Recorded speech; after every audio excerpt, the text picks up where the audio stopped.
مصطفى بلاش الطريق القديمه نمشي فيه. ما قريبه يا ولد عمي، قريبه يا ابوي قربها، هذه طريق خطره يا مصطفى.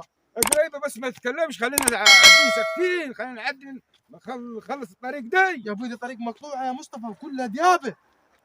دي قاعد تاخذ 3 ساعات لغايه ما تروح. يا ابوي 3 ساعات هي دي، مش طريق مش مضمونه يا مصطفى.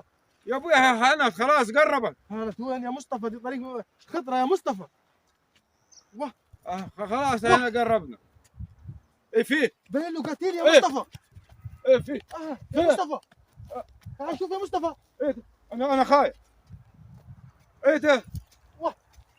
قتيل يا اولاد. هو قتيل قتيل يا مصطفى، قتيل. تعال ابي نقول له علوان. فين هو علوان؟ الحق يا علوان، يا علوان الحق. الحق لقينا قتيل. مالك؟ لقينا قتيل. وين؟ في الطريق القديمه. في الطريق القديمه. في الطريق القديمة؟ ايوه يا علوان. واه، تعال شوف. وين يا ابو ده حرمة ولا راجل؟ راس كبير. دي بان على خلقات واحده حرمه. يا ابو تلقى خلقات حد رميهم ولا منه ولا مني. لا ما تجيبوا الناس الشبهة.